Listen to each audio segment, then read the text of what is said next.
అన్ని తిరోగమనంలో ఉంటే ఈ పెద్ద మనిషి ఏమంటాడు? పిల్లలి సంపద మూడో చైల్డ్ కి 30,000 రూపాయలు పుట్టిన వెంటనే ఇస్తాం. 4వ చైల్డ్ కి 40,000 రూపాయలు ఇస్తాం.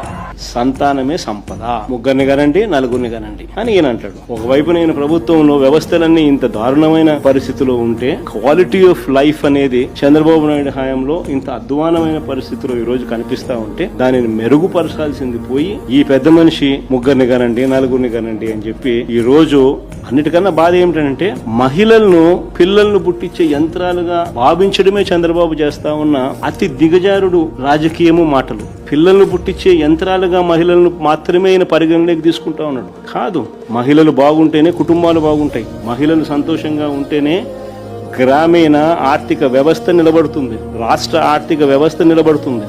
కుటుంబాలు బాగుండాలని అంటే మహిళలు బాగుండాలి. వారి చిరునవ్వుతో ఉంటేనే కుటుంబాలు బాగుంటాయి. చంద్రబాబు నాయుడు గారు మాత్రం మహిళలను కేవలం పిల్లలను పుట్టించే యంత్రాలుగా